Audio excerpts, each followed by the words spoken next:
noches a todos. Es tiempo de bendición. Es tiempo de reunirnos en la casa de Dios, presencialmente o virtualmente. Gracias por sintonizarnos. Gracias por ser parte de esta congregación. El Señor va a retribuir tu fidelidad. El Señor va a traer gloria a tu vida. El Señor te dice, ese problema no es para muerte, es para ver la gloria de Dios en esta tierra. Prepárate para un tiempo de bendición, para un tiempo de gloria. Gracias por conectarte, gracias por estar aquí en este lugar. Es el tiempo de ver que Dios sigue haciendo milagros. El mismo Dios de ayer es el Dios de hoy y por los siglos de los siglos. ¿Cuántos creen en un Dios de milagros? Hoy vamos a creer en los milagros. Hoy vamos a seguir creyendo en milagros, porque muchas veces lo que necesitamos es un milagro en nuestra vida. Alguien que le dé un fuerte aplauso a Dios. Alguien que le diga, Señor, aquí estoy, presente delante de ti. Vamos a prepararnos en este día para recibir un mensaje, pero uno no puede recibir un mensaje si antes no le ha dado primero a Dios. Por eso en esta iglesia primero cantamos. Es una forma de crear el ambiente para que Dios pueda hablarnos a nuestro corazón. Primero Él. Diga conmigo, primero Él. A veces hay gente que cree que lo importante es el mensaje. No, el mensaje es importante para mí. Diga conmigo, para mí. Doctor Jesús te dice, para mí, para el otro. Pero a Dios lo importante es lo que tú vas a hacer en estas alabanzas. Lo que tú puedas hacer con tus manos, lo que tú puedas expresarle con tu boca. Y después de que Dios haya recibido, Dios te va a soltar mucho más allá de lo que tú le diste al Señor. Tal vez ha sido tu vida muy larga, como si fuera un largo viaje. Eso puede decirse que es la vida, un largo viaje. En medio de ese largo viaje hay crisis, problemas, desamores, hay ofensas, hay pérdida de seres queridos, hay problemas económicos, problemas emocionales. Pero en medio de ese largo viaje que es la vida, tenemos que empezar a creerle que Dios va a cambiar nuestra condición. Amén. Nuestra felicidad no está dada en lo que tengo, sino en lo que soy en Dios. Diga conmigo, la felicidad está en lo que yo soy en el Señor. La felicidad está en lo que yo soy en el Señor. Y en medio de ese largo viaje con el Señor, usted se da cuenta que las cosas difíciles se convierten en bendición para usted. Que los fracasos se convierten en una catapulta para la bendición. Que las puertas que se cierran son simplemente oportunidades para desarrollar tu fe, para que se abran otras puertas. Amén. Así que es el tiempo de que usted hoy le dé la gloria a Dios. Dele un fuerte aplauso, dele un grito de júbilo a nuestro Rey. Pero vamos todos con las palmas, iglesia. Vamos a adorar en esta noche al Señor. Ha sido largo el viaje, pero al fin llegué. La luz llegó a mis ojos, aunque lo dudé. Fueron muchos valles de inseguridad los que crucé. Fueron muchos días de tanto dudar, pero al fin llegué. Llegué a entender que para esa hora he llegado, para ese tiempo nací. En sus propósitos eternos yo me vi. Que para esa hora he llegado, aunque me ha costado creer que entre tus planes para hoy me encontré.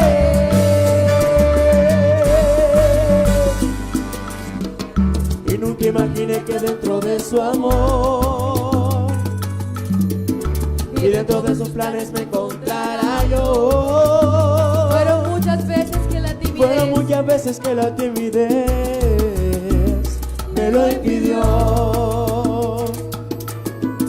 Y fueron muchos días de tanto dudar, pero al fin llegué. Llegué a entender. Vamos, canta. Que para esa hora he llegado, para ese tiempo nací. En sus propósitos eternos yo me vi.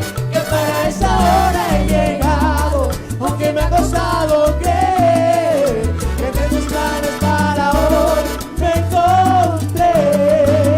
Que para esa hora he llegado, para ese tiempo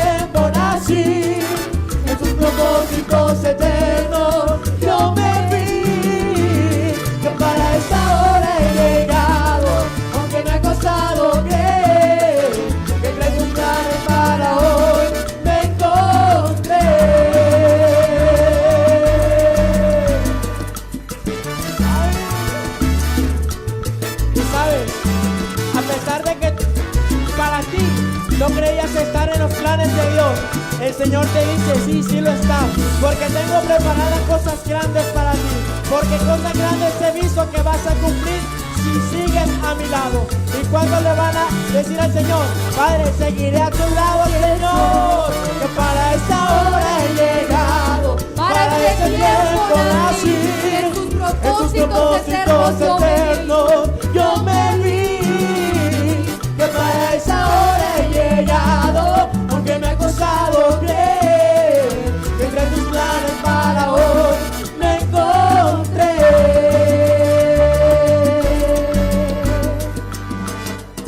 Ha sido largo el viaje. Dilo, pero al fin pero al llegué, fin amén. llegué. Porque Dáselo estamos fuerte. en los planes de Dios, estamos en el propósito de Dios. Dale fuerte ese aplauso. ¿Sabes? En la vida de todo cristiano o de todo creyente ha llegado un momento en donde uno le dice al Señor, y para aquellas personas que apenas están conociendo al Señor llegará ese momento también en el que tú le vas a decir, Padre, quiero vivir mi vida llenándola toda de ti. ¿Sabes? Cuando tú le dices eso al Señor es porque realmente has creído que Él vino en esta tierra, caminó y murió por nuestros pecados. Amén por eso, ¿verdad? ¿Sabes? Y cuando reconocemos a Jesús como nuestro Señor y Salvador, sabemos que Él es nuestro amado. Y aunque nosotros en ese entonces, cuando estábamos sin Él, vivíamos en escasez, tal vez vivíamos en depresión, vivíamos en melancolía, ¿sabes? El Señor ha borrado todo eso y te ha dado una nueva mentalidad. Te ha dado una mentalidad de rico, te ha dado una mentalidad de no escasez en tu vida, te ha dado una mentalidad donde vas a poder tener paz. ¿Cuántos le pueden decir al Señor, amado mío, amado gracias mío, Señor, porque me trajiste a este lugar? Vamos a darle un fuerte aplauso al Señor. Vamos todos a cantarlo en esta noche. Tú eres mi amado Señor y quiero pasarme la vida llenándola toda de ti. Vamos con las palmas.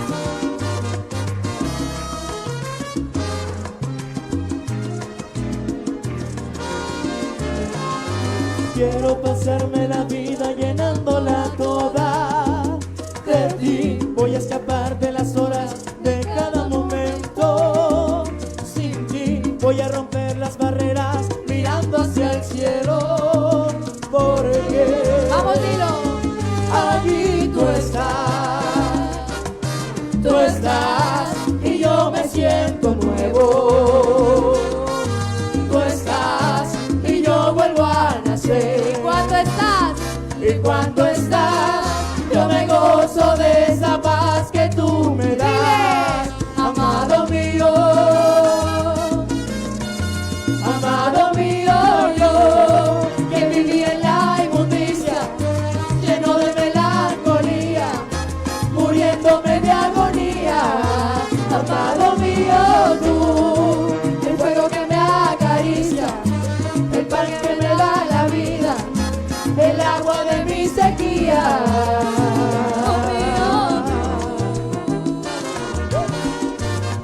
Y cuando buscan al Señor, vamos a decirle, busco tu rostro, busco tu mente y tu presencia. Busco tu rostro en mi mente, siento tu presencia. Mi Dios, busco perfume que emanas, siento tu presencia. Mi Dios, tiene el poder que derramas, me llenas el alma, Señor. Y allí tú estás. Y allí tú estás. Vamos, cántale. Tú estás y yo me siento nuevo. Tú estás y yo vuelvo a nacer. ¿Y cuándo estás? Y cuando estás, yo me gozo de esa paz que tú me das. Amado mío, yo que viví en la inmundicia, lleno de melancolía, muriéndome de agonía. Amado mío, tú, el fuego que me acaricia, el pan que me da la vida, el agua de mi sequía. Amado mío, yo que viví en la inmundicia, lleno de melancolía, muriéndome de agonía. Amado mío, tú, el fuego que me acaricia, el pan que me da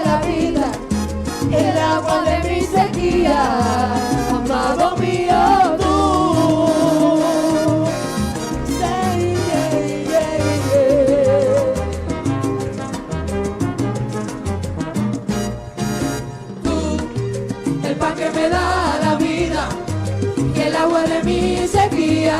Cuando más perdido yo me encontraba, tú fuiste mi guía. El pan que me da la vida y el agua de mi sequía. La fuente que siempre fluye me llena de día en día.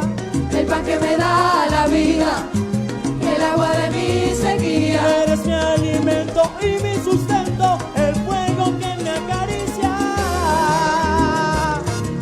Y lo digo yo, ¿por qué? Porque siento tu presencia, Señor.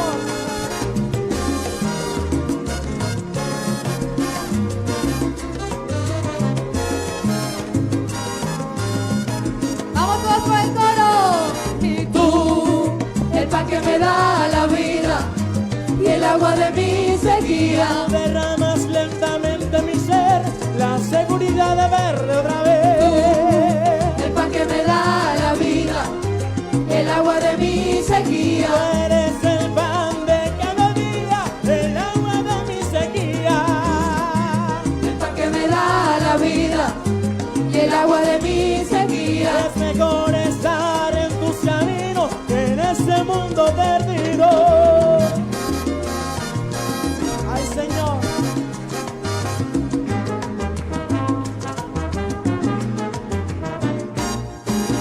Tú, ¿cuánto le dan fuerte el aplauso? Vamos a dárselo más fuerte. Yo quiero que en casa tú también le des un aplauso fuerte a Dios. ¿Cuántos han sentido miedo cuando Dios les dice, haz esto, emprende esto, inicia esto, empieza esto? Y uno dice, lo voy a hacer, pero han sentido miedo. De pronto sentimos que nos puede pasar como Pedro, cuando Dios lo llama a caminar sobre las aguas. Él al inicio dijo, sí, yo voy, pero en medio del camino, ¿qué pasó? Se fue hundiendo, porque falló su fe. A veces nos sucede a nosotros en la vida así. Empezamos, sí, Señor, yo lo voy a hacer porque tú me diste una palabra, porque tú me diste una promesa. Pero en medio del camino empieza a fallar nuestra fe y sentimos que nos vamos hundiendo. En esos momentos, quien nos guía es el Señor. Dile, en tormenta me guía, Señor. Tu voz me llama a caminar sobre las aguas. Dilo. Tu voz me llama a caminar sobre las aguas. Y muchas veces tenemos temor de ir y caminar. Tenemos el miedo de que qué tal que yo me hunda, como le pasó a Pedro. Pero en ese momento tú tienes que decirle, Señor, en tormenta me guías. ¿Cuántos pueden decirle, en tormenta me guías? Yo te invito a que levantes tus manos y tú puedas decirle, Señor, llámame. Llámame a las aguas. Que aunque mis pies puedan fallar, yo voy a tener fe en tu palabra y yo voy a caminar. Yo voy a caminar sobre la tempestad. Voy a caminar sobre el problema, Señor, porque en tormenta tú me guías.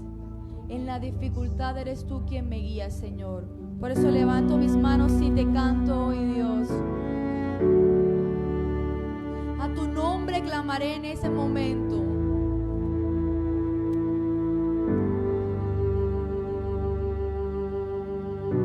Tu voz me llama a las aguas, donde mis pies pueden fallar.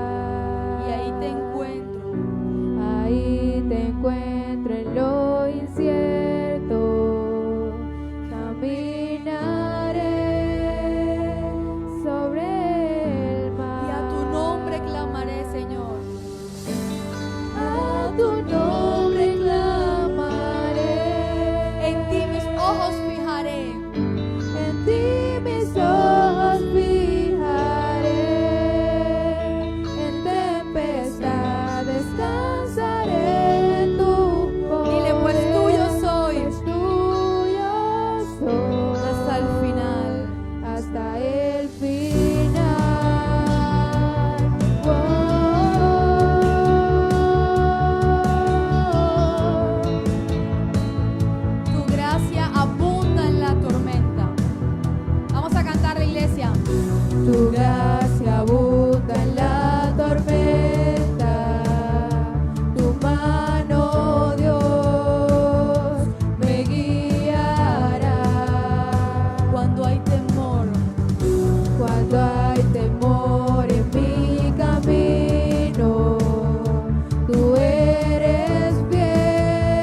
hasta el final.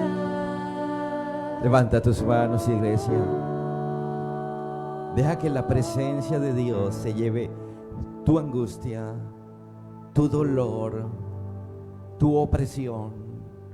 Empiézale a clamar al nombre de Jesús. Empieza a llamarlo a Él. Tu voz me llama a la presencia del Espíritu.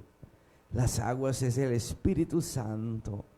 Él te está llamando a sumergirse en esa presencia, al estar bajo ese río de unción, bajo esa gloria poderosa. Señor, estamos aquí porque queremos más de tu presencia. A veces el corre diario, el trajín de la vida, Señor, hace que de pronto nos estresemos, hace que de pronto gritemos, hace que de pronto nos desenfoquemos, Señor. Pero hoy venimos a tu presencia, Dios, a escuchar lo que tú tienes para nosotros en este día, lo que tú tienes preparado para nosotros. Por eso venimos a las aguas. Cuando tú nos estás mirando, estás en las aguas. Cuando vienes aquí a la iglesia, estás en las aguas. Y por eso hoy te llamamos, Señor.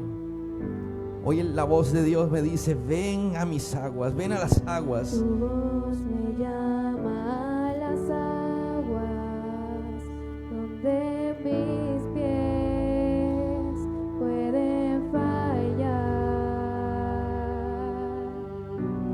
Ahí te encuentro en lo incierto, caminaré sobre el mar. A tu nombre clamaré, en ti mis ojos fijaré, en tempestad descansaré en tu poder, pues tuyo soy hasta el final.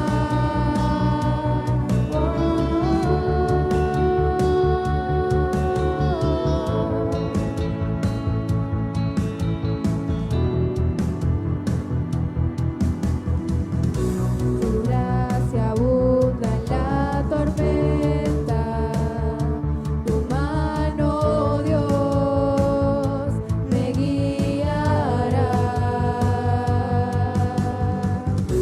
Cuando hay temor en mi camino, tú eres fiel y no cambiarás. A tu nombre, Señor, A tu nombre clamaré, Santo, Santo. En ti mis ojos fijaré, en tempestad descansaré en tu poder, pues tuyo soy hasta el final.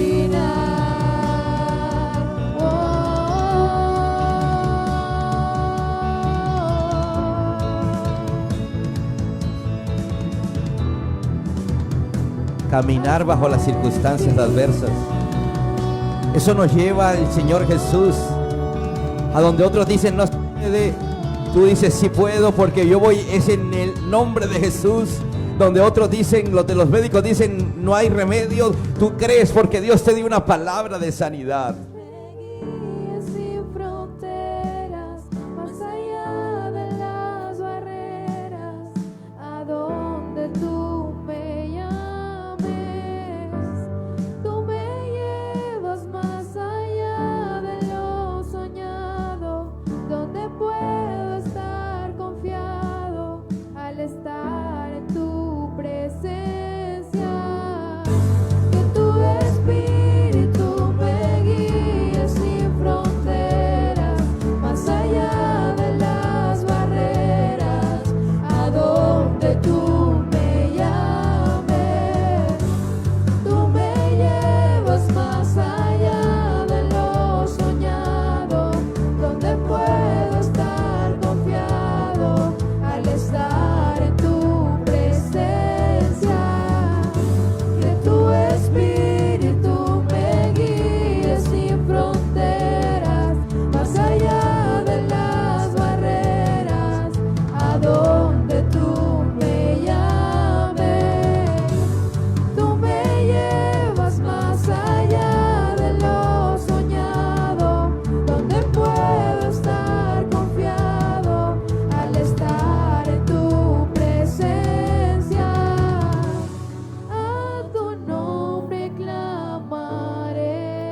clama al nombre de Jesús. En ti mis ojos fijaré. Fija tus ojos en Él. Tempestad, descansaré en tu poder. Descansa en Él. Tuyo soy. Yo soy tuyo. Alguien que le diga, yo soy tuyo, Señor, hasta el final de mis días. Gracias, Jesús. Apláudelo a Él. Vamos a darle la gloria a Él. En el nombre de Jesús. Mientras tú te acomodas, y tú también que nos estás viendo te acomodas en tu puesto, yo quiero ir creando un ambiente como de suspenso, porque tal vez usted hoy viene con un propósito, y yo quiero decirles a quién les voy a predicar hoy. Hay mucha gente que al interior de una iglesia se pregunta por qué hay unos que sí prosperan y otros que no prosperan. Se supone que todos vamos al mismo lugar, todos escuchamos la misma palabra. Se supone que al menos estamos orando, al menos estamos buscando al Señor, porque algunos prosperan y otros no.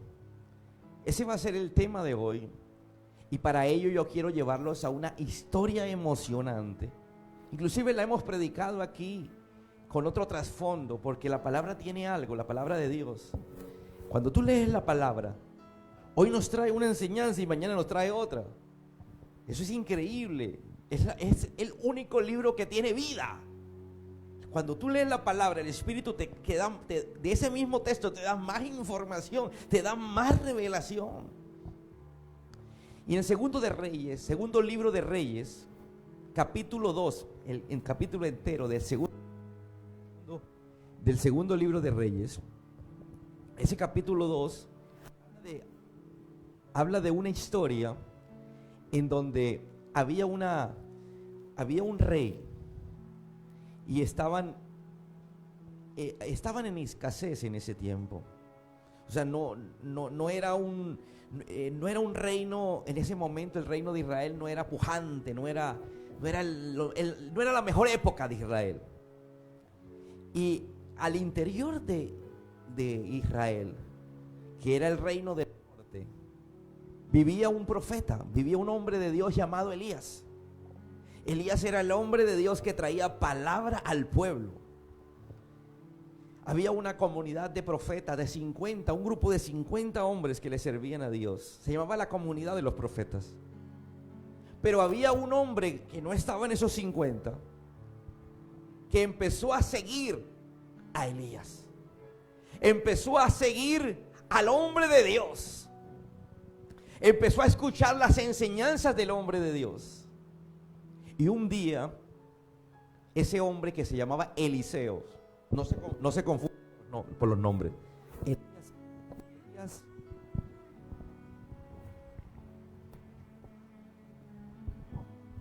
Elías, Eliseo. Elías, el profeta. Eliseo, el que seguía al profeta. Y resulta que Eliseo le dice un día: Señor, yo quiero la doble porción de la unción que usted tiene. Mira que le está pidiendo lo que él tiene. Veamos qué tenía Elías. Elías era un hombre que donde él estaba sucedían milagros. Estamos hablando en un tiempo que no había milagros. Estamos hablando en una época donde la gente estaba apartada de Dios y solamente habían unos pocos caminando con el Señor. Estamos hablando en una época de decadencia del reino de Israel. Y donde él estaba sucedían milagros. Y resulta que este hombre le dijo: yo quiero el doble de lo que tú tienes. Yo no sé cuánta gente tal vez viene aquí, escucha el mensaje y me escucha a mí transmitiendo el mensaje y dice: yo quiero el doble de lo que él está diciendo. Eso es lo que quería Eliseo.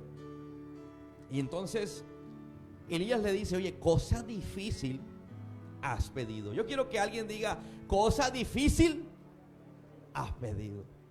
¿Sabe? Estaba pidiendo que su vida fuera una vida de milagros.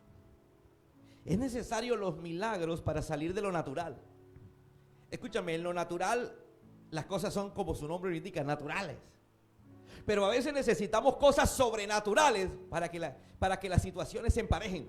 Por ejemplo, estamos en una época de una economía atípica. De pronto tuviste tu bajón en tu economía. Tal vez alguien está diciendo, solamente un milagro me llevaría a ganar tanto, o a vender tanto, o a producir tanto, o a hacer tanto en estos meses que quedan, o en el mes de octubre. Necesito un milagro. Otros tienen una situación tan difícil en su hogar que dicen, ya esto no lo salva a nadie. Si se salva es por un milagro. Porque puras asperezas, puras peleas. Otros dirán, definitivamente mi salud va empeorando. Hago lo que el médico me dice que haga, pero realmente no es que mejore. A veces empeoro o mantengo igual, el dolor sigue. Entonces tú lo que necesitas es un milagro que empareje, escúchame, que empareje la situación. Porque es como si fuéramos perdiendo. Es como si fuéramos abajo en el marcador. Enfermedad nos va ganando 3-0. La crisis económica va 5-0. El problema en el matrimonio nos lleva 7-0. El problema con los hijos va abajo 4-0 en el marcador. Entonces tú necesitas un milagro porque ya ni tiempo hay. Diga conmigo, ya no hay ni tiempo. En lo natural no hay tiempo, pero los milagros son fuera de tiempo. Entonces, ¿por qué algunos prosperan, otros no? Sería la pregunta hoy a contestar en medio del mensaje. Resulta que vamos a ver una historia donde literalmente no dice, para prosperar se necesita esto y esto, no lo dice. Usted lee una historia y hasta algunos dirán, ni la entendí. Pero cuando nosotros leemos la historia y entendemos cada frase y cada palabra que allí se dice, entonces sí le encontramos sentido. Para uno interpretar un pasaje en la Biblia, uno no necesita salirse de la Biblia. Hay que aprender una regla de interpretación en la Biblia. La Biblia es su propio intérprete. Nosotros no podemos decir, es que yo creo que aquí dice, es que a mí me parece que aquí dice, porque nos volvemos fanáticos o religiosos o sacamos doctrinas extrañas. Y eso es lo que pasa en muchas partes. A mí me parece que dice, entonces ahí sale una doctrina errada. O sale el fanático, o sale el religioso, porque es que a mí ahí dice. No, la misma Biblia me enseña lo que dice. Por eso quiero primero contarte la historia y después ir enseñándote la interpretación de la historia. Resulta que ahora estaban andando dos personas, Elías y Eliseo, el hombre de Dios y el que seguía al hombre de Dios. El que seguía al hombre de Dios quería la doble porción de la unción que tenía el hombre de Dios. Entonces el hombre de Dios y el seguidor estaban en Gilgal. Dice que se encontraban en un lugar llamado Gilgal. Diga conmigo, Gilgal. Y resulta que en Gilgal el hombre de Dios le dice al seguidor, le dice, bueno, quédate aquí en Gilgal, porque yo me voy para una ciudad llamada Betel. No quiero que vayas conmigo, yo me voy solo. Entonces le dice el seguidor, le dice, tan cierto como el Señor vive, yo no te voy a dejar ir solo. Si tú te vas para Betel, yo me voy contigo. Y se fueron los dos a Betel. Cuando estaban en Betel, allí en ese lugar, tal vez hicieron lo que tenían que hacer, pero la historia sigue diciendo, dice, después de que estuvieron en Betel, el hombre de Dios vuelve y le dice al seguidor, le dice, mira, quédate aquí porque yo tengo que ir a otro lado. Yo me tengo que ir a Jericó y no quiero que vayas conmigo. El muchacho se queda mirando y le dice, tan cierto como el Señor vive, como nuestro Dios vive, si tú te vas para Jericó, yo me voy contigo a Jericó. Y se fueron los dos. Después en Jericó, el hombre le dice, exactamente lo mismo, pero con otra ciudad. Dice, quédate en Jericó, porque yo me voy para el Jordán y no quiero que vayas conmigo.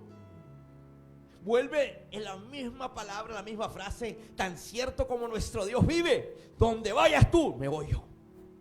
Y si te vas para el Jordán, me voy contigo para el Jordán. Y se fueron juntos al Jordán. Allí, cuando estaban en el Jordán, dice que apareció literalmente la presencia de Dios, sobre el hombre de Dios, sobre Elías. Y dice que Eliseo lo estaba mirando y era la presencia de Dios sobre él. Y dice que en forma de torbellino de fuego cogió a Elías, al hombre de Dios, y se lo llevó para el cielo. Ahí aparece un rapto. Un rapto es alguien que es sacado de la tierra a la fuerza y llevado al cielo sin morir, mostrando que un día vendrá el rapto de la iglesia, como lo dice la segunda carta a los tesalonicenses, escrita por el apóstol Pablo en el Nuevo Testamento, donde habla de ese rapto de la iglesia, donde hay unos que no van a morir para resucitar. Porque la promesa de Dios es que el que camine con Él, el que crea en el sacrificio de la sangre, el que crea en la sangre de Jesús, el que crea que sus pecados deben ser perdonados a través de la sangre, después de la muerte tendrá vida. Pero hay una parte de la iglesia, no se sabe cuándo, puede ser esta generación, puede ser en el siglo que viene, que no van a morir, sino que así como Elías fue raptado y llevado al cielo, esa generación también va a vivir ese rapto. Entonces dice la Biblia que la presencia de Dios, el torbellino de fuego, levantó al hombre de Dios. Y ahí estaba Eliseo viéndolo. Y dice lo siguiente: Padre mío, carros de Israel y gente de a caballo. Y en ese momento desaparece el hombre de Dios. Y el manto del hombre de Dios cae. Y Eliseo lo toma. Y empieza una vida de milagros. Y empieza Eliseo a vivir una vida de milagros con lo que recibió del hombre de Dios. Yo quiero hoy enseñar de esta palabra. Lo primero que tenemos que ver es dónde estaban. Dice que estaban en Gilgal. Ya la semana pasada hablamos de Gilgal y voy a recordarlo. Es que cada lugar representa algo. Yo decía, creo que hace una semana, que Gilgal no era un sitio específico, no es que era un pueblo, no es como decir Barranquilla. Gilgal podía ser cualquier lugar, pero tenía que tener una característica. Era un lugar en donde habían piedras gigantes, y como en el tiempo antiguo se trasladaban de un lado para otro, entonces a veces necesitaban quedarse en ciertos lugares a acampar. Entonces esos lugares con piedras gigantes eran propicios para quedarse ahí. Entonces Gilgal es ese lugar. Pero lo importante aquí es qué pasó en ese lugar. Dice la palabra que muchos años antes, cuando comenzó la conquista, el primer lugar, después de haber salido del desierto, que duraron en el desierto 40 años, después de salir en el desierto, el primer lugar que tocaron de la tierra prometida fue Gilgal. Fue Gilgal el primer lugar en donde ellos se quedaron a acampar, a vivir por un tiempo, ya en la tierra prometida. Porque nosotros estamos en un tiempo de conquista. En la Biblia hay dos modos de vivir: o en el desierto o en la conquista. En el desierto Dios te va a dar lo necesario. Cuando el pueblo de Dios estaba en el desierto, la gente tenía que comer, aunque era lo mismo. Dice que comían todos los días maná en la mañana, maná en la tarde y maná en la noche. Por eso cantaban maná, maná. Ya estaban hasta aquí del maná, 40 años comiendo maná. Yo no sé cómo se llama tu maná. Es eso que sí, la provisión que tienes diario. Son esos 20,000, esos 30,000. Es ese arrocito con lentejas que tienes. Pero llega el momento en que lo tienes hasta aquí. Hay momentos que ya como que tal vez tu maná es esa ropa, esa camisa. Sí, te gusta y todo, te queda bien, pero oye, ya lleva la postura 1520. ¿Sí? Y ya tú quieres algo nuevo.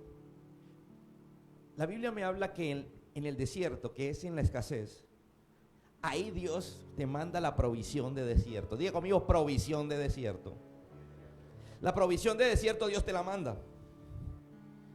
De alguna manera comes. De alguna manera te cae el diario. Pero cuando comenzó la conquista, dice que esa nube que era la presencia de Dios se apartó. ¿Cómo así se apartó la presencia? Es que en la conquista Dios te dice: ahora todo lo que te enseñé, ponlo en práctica para que salgas y conquistes por tus propias fuerzas. Porque ya no serán tus fuerzas, serán mis fuerzas a través de mi palabra.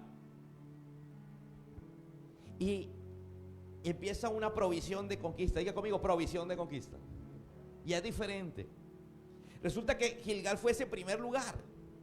Y allí en ese primer lugar se les aparece Dios y le dice: circunciden a todo el pueblo, a todos los varones circuncídenlos. Entonces los varones empezaron a afilar piedras, porque en la antigüedad los cuchillos eran de piedra. En ese tiempo no existía el hierro. El hierro ya es más adelante, pero cuando te estoy hablando de la primera parte donde aparece Gilgal, allá en el tiempo de Josué, afilan las piedras. Y resulta que dicen que después de haberse circuncidado duraban hasta 10 días, de 7 a 10 días, moribundos. No había anestesia, no habían cuidados, no que la gasa, que el alcohol, que vamos a desinfectar el cuchillo. Entonces la circuncisión, que era cortar esa parte del prepucio, de la carnecita esa que sobra del órgano reproductor masculino, producía un dolor bárbaro. Esa gente le tenía que dar fiebre. La Biblia registra 10 días moribundos, tirados donde estaban. Pero ¿para qué era eso? Para hacer un pacto con Dios. Diga conmigo, pacto con Dios. Porque a través de la sangre es que se hace pacto con Dios. Explicábamos que Dios decía: tienen que hacer pacto conmigo. Si alguien quiere prosperar, lo primero que tiene que hacer es hacer pacto con Dios. Yo no te estoy diciendo prosperar a la manera del mundo, prosperar como otros prosperan, sino prosperar como Dios quiere que prosperemos. Lo primero era hacer un pacto con Dios. En la antigüedad la sangre la colocaban los hombres. Pero no estamos en la antigüedad, no estamos en el Antiguo Testamento, en el Antiguo Pacto, estamos en el Nuevo Pacto. Y en el Nuevo Pacto Jesucristo fue a la cruz del Calvario a poner la sangre. Y dijo: aquí pongo la sangre yo, para el que quiera hacer pacto conmigo. Diga conmigo, pacto conmigo. Mira lo que el Señor está diciendo: ¿quién quiere hacer pacto conmigo? El que haga pacto conmigo, le doy vida eterna. Es decir, que tenga eternidad. Porque el ser humano, si usted no lo sabe, fue creado para ser eterno.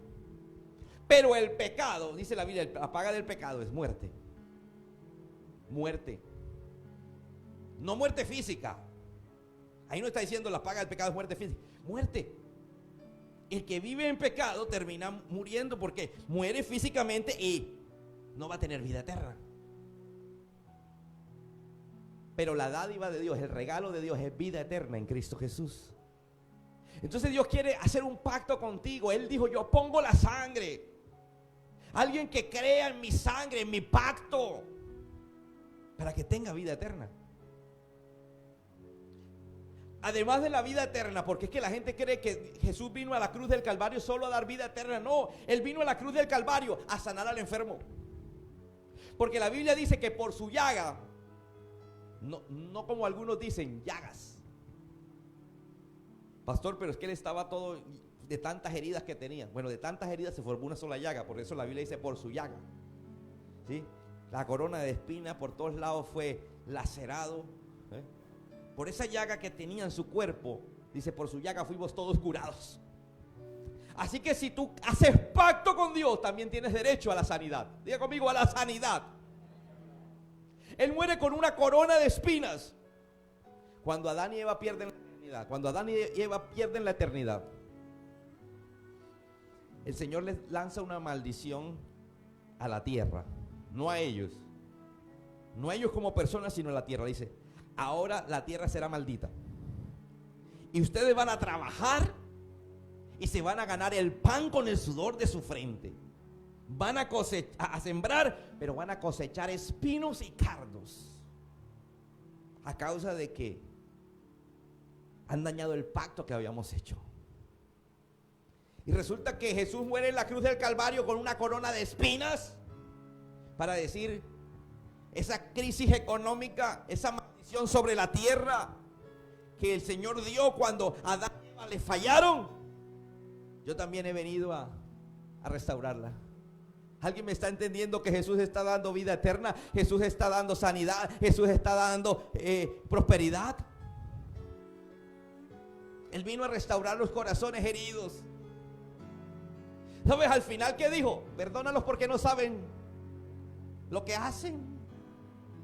Eso que hizo en la cruz es para que tú también lo hagas, para que tú perdones al que te hiere, al que te ofende.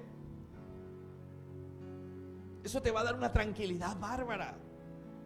Mira, cuando usted es capaz de perdonar, usted se arranca algo. No como muchos dicen, te perdono pero no olvido. Apenas me acuerde me da rabia. Si a ti se sigue dando rabia algo que te hicieron, es porque tú no has perdonado. Eso es un termómetro.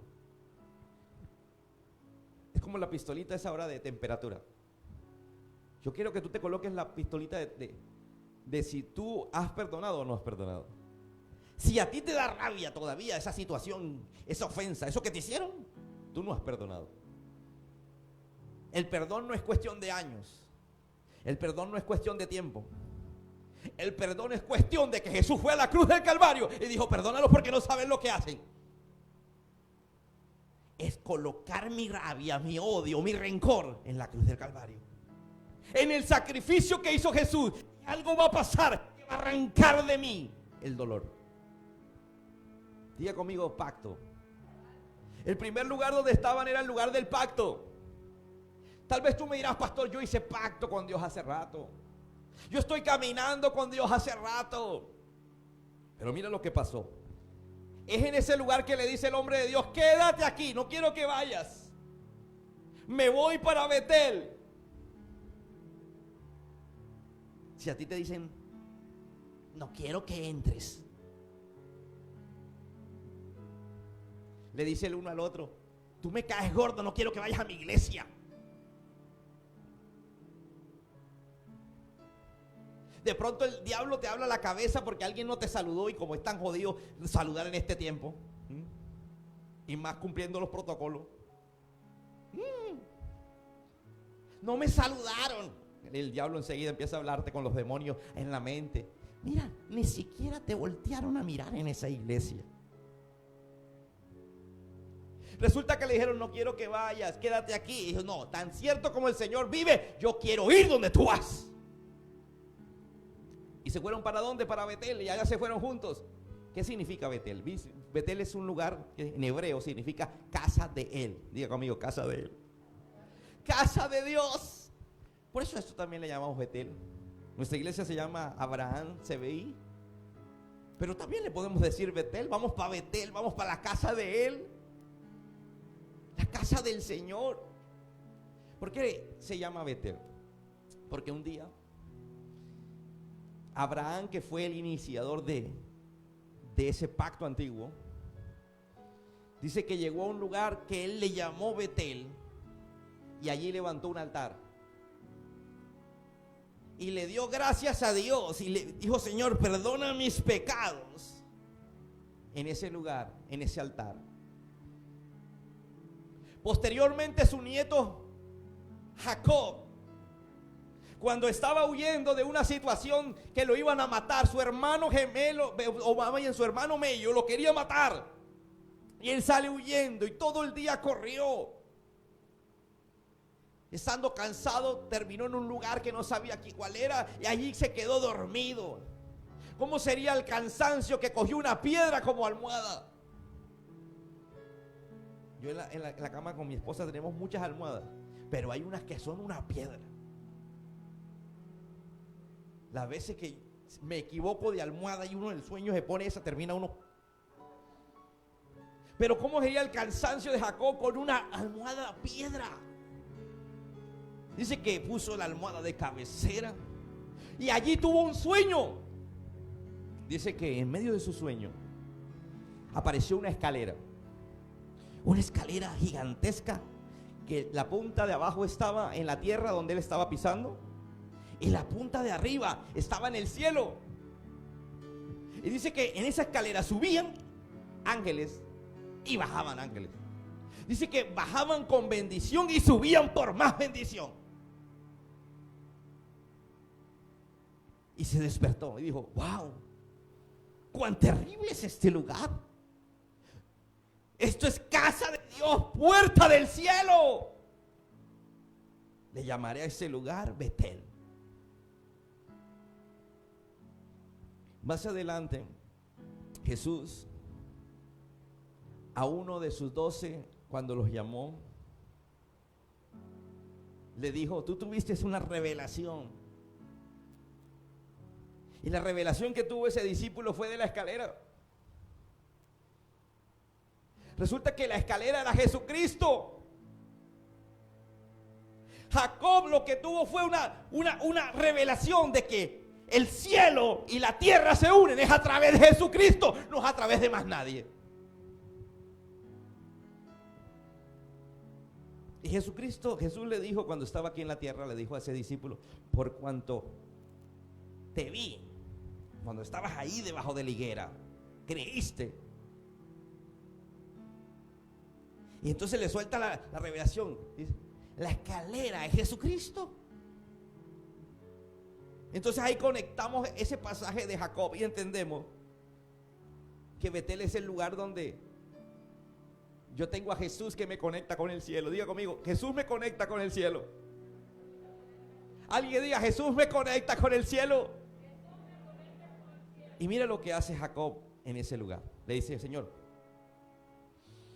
a partir de ahora en este lugar voy a hacer un pacto contigo. Diga conmigo: un pacto. Alguien diga: un pacto. Si tú me llevas en este viaje, no estaba haciendo un pacto de vida eterna. Estaba haciendo un pacto del problemonón que tenía. ¿Cuál era el problemonón? No tenía un peso. Iba a un lugar que no sabía, que le habían dado la dirección. Su mamá le había dicho: váyase. Era otro país, otro lugar, sin plata, y su hermano persiguiendo para matarlo. Le dice: Señor, si tú me llevas en este viaje en que voy y me traes de vuelta con bien, con salud, con vida, y me prosperas en todo lo que yo haga, entonces tú serás mi Dios, y de todo lo que gane el 10º apartaré para ti. Así literalmente. Apartaré para ti. Entonces Betel es ese lugar donde se conecta uno con Jesús. Entonces escúchame, ¿dónde te conectas tú con el Señor? Tal vez en tu casa cuando estás orando. Tal vez tú estás ahorita mismo conectado con Jesús a través de este mensaje. Tú que has venido a este lugar estás conectado con Jesús. O sea que este es tu Betel. Ese medio que estamos utilizando es tu Betel.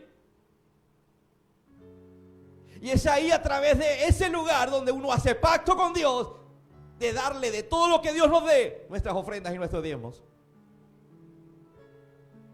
Pero mira que el hombre de Dios le dice: no quiero que vayas allá, porque es que yo sé que seguro que tú vas allá y tú vas a decir: no, eso no es para mí. Pero él dijo: no, yo quiero ir.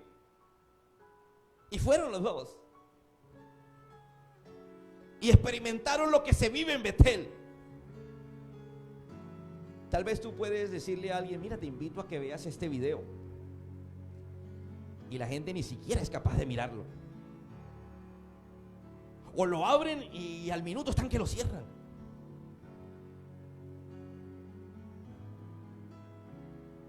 Pero el que es capaz de verlo se conecta con Jesús, se conecta con la escalera, tiene un pacto, una revelación de Jesús.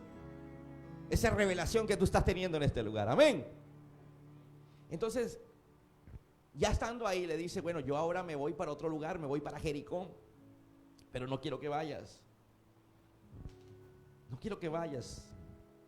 Tan cierto como el Señor vive, me voy contigo. Y se fueron los dos. ¿A dónde? A Jericó. Alguien diga, Jericó.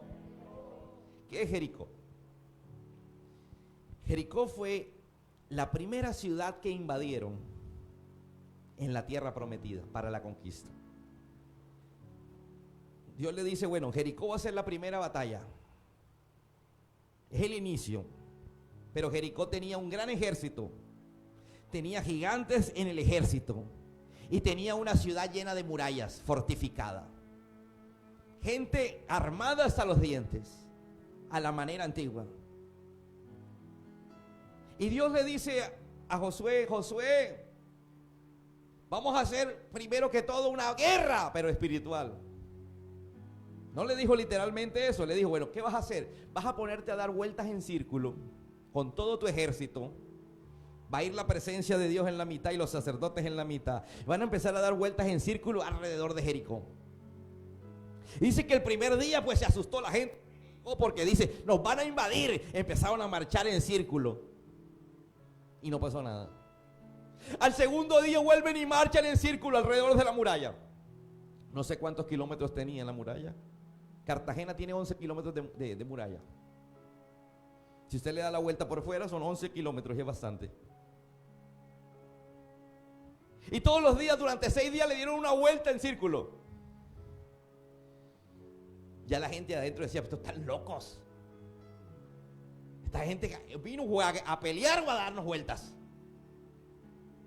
Y ellos iban marchando y llevaban la presencia de Dios sobre sus hombros, dice la palabra.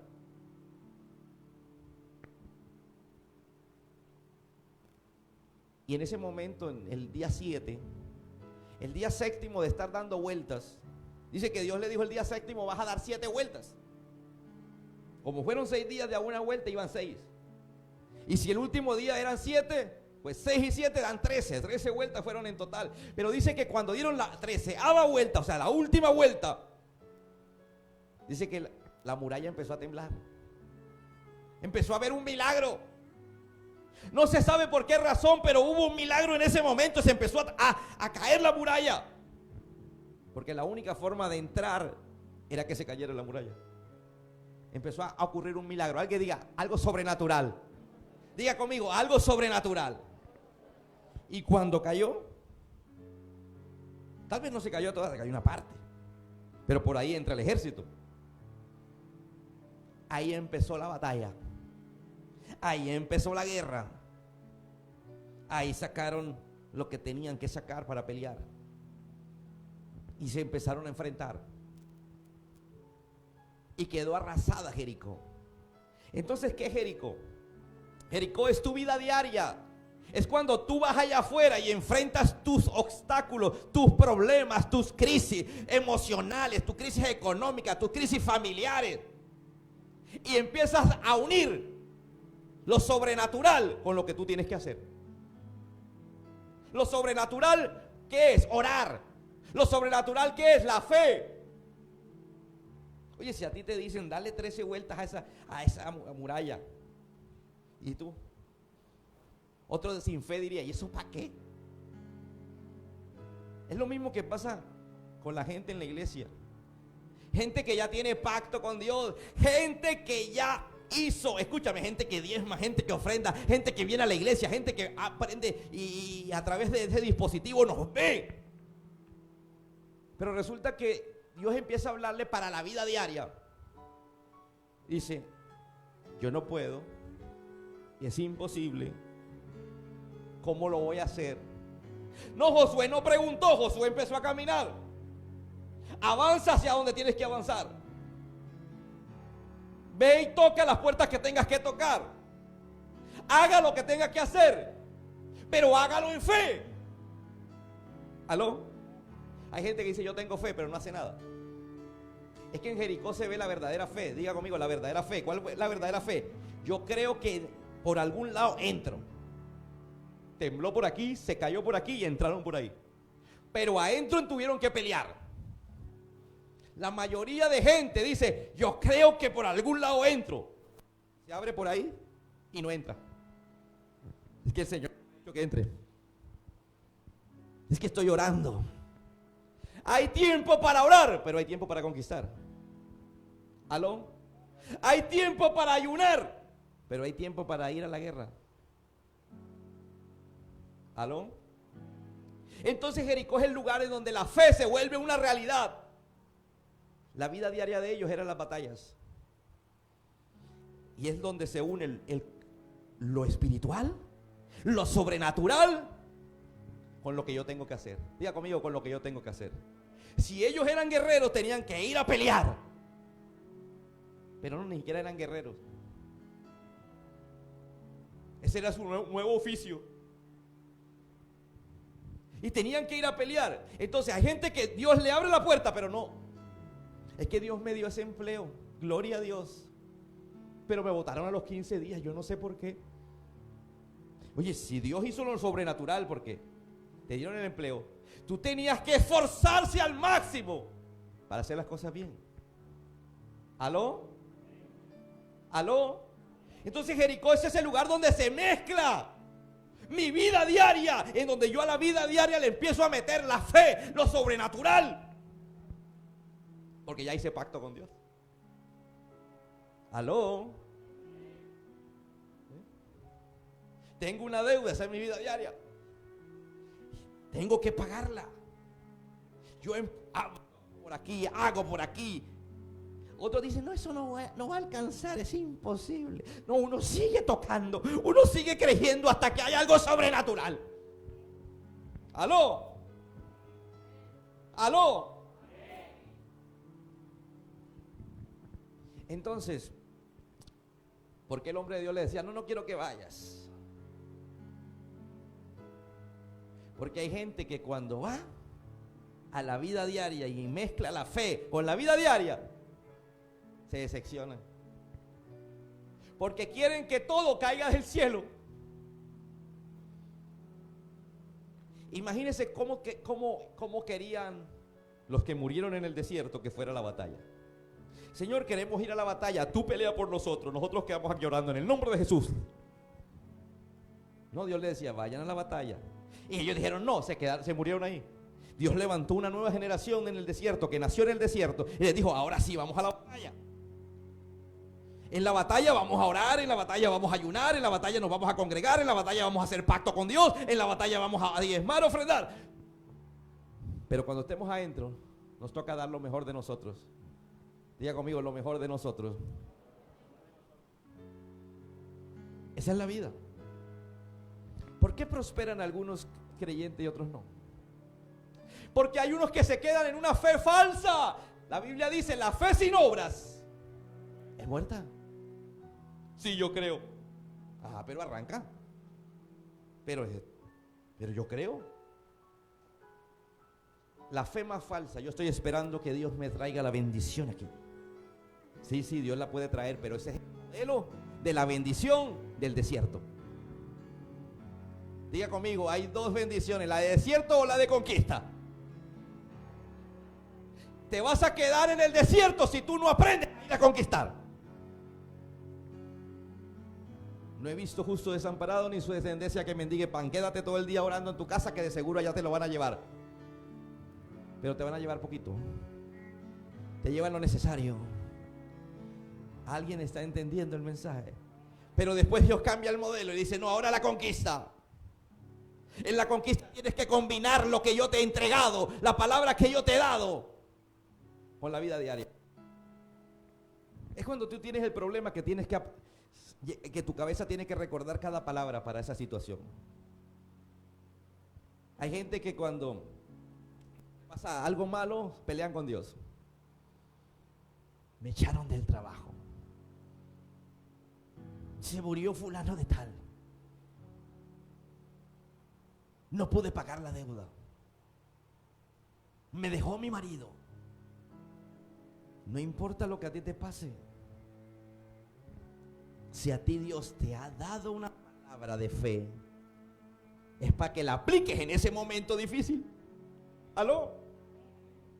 Imagínate tú, ¿Quién tendrá más fe? Se muere un conocido tuyo. Llegas tú al entierro.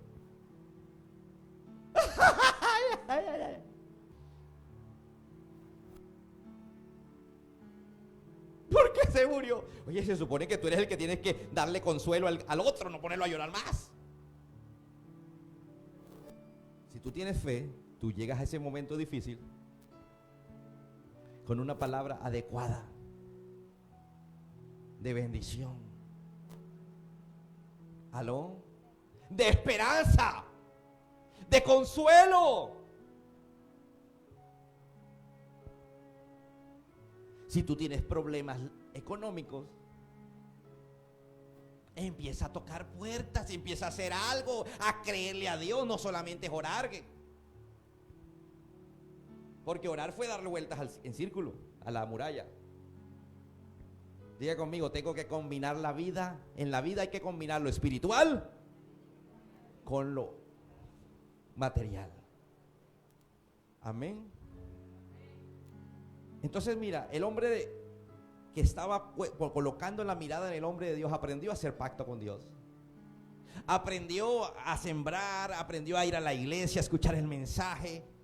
Y después aprendió a ese pacto, a ese mensaje, aplicarlo en la vida diaria.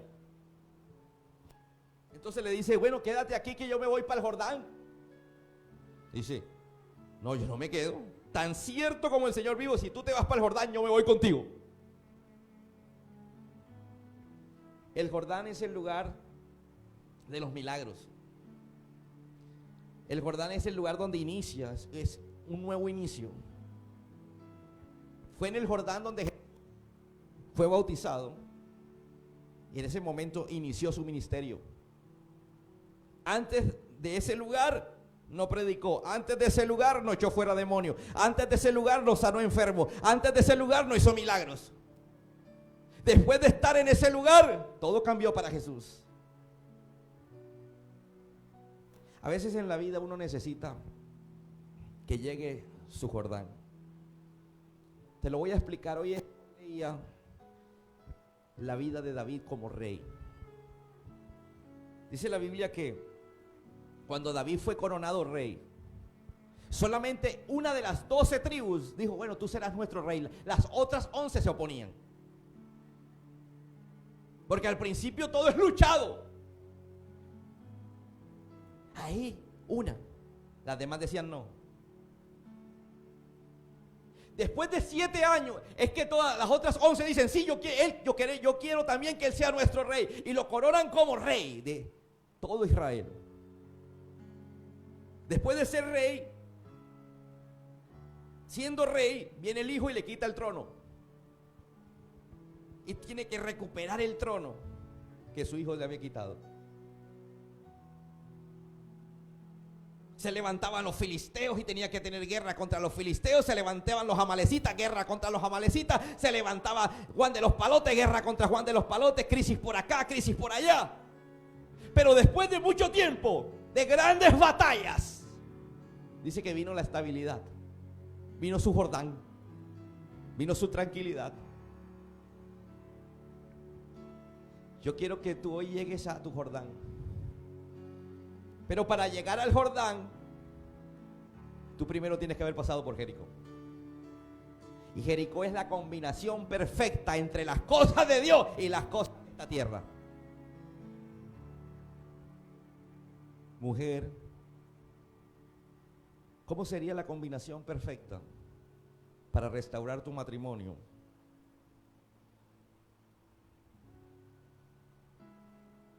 Veamos lo espiritual, lo sobrenatural. Primero que todo, el perdón. Eso es algo espiritual. Mira, el perdón no es nada físico, es espiritual. Por eso no todo el mundo puede perdonar. Ya perdoné, pero me cae gordo. Ay, yo ya lo perdoné, pastor. ¿Sí? Y pasa alguien que se parece al ex tuyo. ¿Qué le pasa, hermana? No sé, tengo como rabia.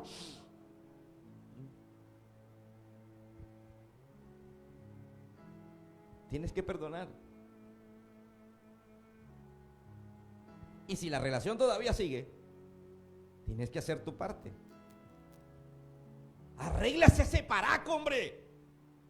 Porque usted está en Jericó y en la Jericó voy a orar, voy a ayunar, pero también voy a poner por la guerra y la guerra. Si una relación, bueno, hay que pintarme la cara, peinarme el paraco. ¿Alguien me está entendiendo?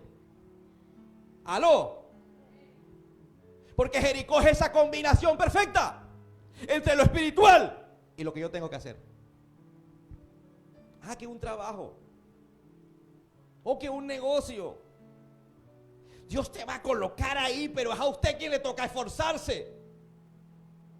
Está como los que dicen: Señor, estás en un salón de clase, día del examen, Espíritu Santo, sopla. Viene el Espíritu y se cae de la silla. No, escúchame, Él no te va a soplar el examen, el que tiene que estudiar es usted. El milagro está en que Dios va a poner a alguien que pague la universidad, que alguien que te beque, alguien que ponga el recurso o que aparezca el recurso, pero estudiarlo tiene que ser usted. ¿Aló? No es que no pude estudiar porque estuve orando.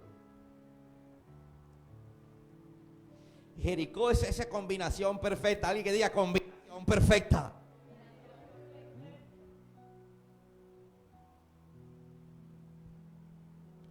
Cuando pases esa combinación perfecta, Dios va a decir prueba superada. ¿Cuándo vas a decir Dios prueba superada? Cuando venga el problema. ¿Usted no sabe que los problemas se repiten? El problema en el hogar se repite, el problema económico se repiten, los problemas emocionales se repiten. Cuando usted ya no le afecte el problema, sino usted busque solución. Diga conmigo, cuando busque solución. Porque hay gente que llega al problema y ya. Señor, pero ¿por qué yo no llego a mi Jordán?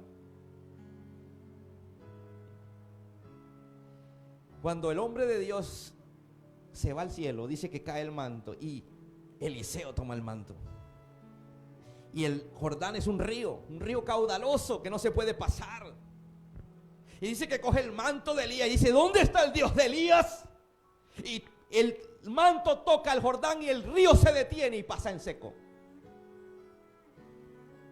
Y empieza una vida de milagros, empieza una vida de prosperidad, empieza una vida de bendición. Usted tiene que aprender en esta vida a que lo que usted aprende aquí lo tiene que poner en práctica allá. ¿Aló? Jericó es tu combinación perfecta. Jericó es allá en tu casa, Jericó es allá en tu trabajo, Jericó es allá en el lío, allá en el problema. Cuando seas capaz de pasar tu Jericó, entonces tendrás la unción, la bendición, el descanso de tu Jordán. ¿Cuántos quieren venir al Jordán? Colóquense en pie. Padre, en el nombre de Jesús, yo quiero orar por cada persona que ha visto este mensaje o ha escuchado el mensaje. Cada persona que está aquí. Yo sé que ellos tienen problemas. Allá afuera en su Jericó hay murallas entre ellos y su pareja. Hay murallas entre ellos y la bendición económica. Hay murallas entre ellos y la felicidad. Hay muchas murallas, Señor. Pero yo oro para que esta palabra de aquí, que recibieron en su Betel, sea poderosa para que cuando lleguen a su Jericó, sepan buscarle solución al problema. Y que la solución al problema no es solo espiritual, sino es la combinación de lo espiritual, de la palabra, de la oración, del ayuno, del diezmo, de la ofrenda, del congregarme, con lo que yo tengo que hacer, con el esfuerzo que yo tengo que hacer. Alguien que diga amén a eso. Gracias por vernos, gracias por sintonizarnos. Ojalá puedas ver este mensaje y enviárselos a otros. Comparte el mensaje para que otros reciban lo que tú recibes. Recuerda, es mejor prosperar de la mano del Señor. Gracias por sintonizarnos.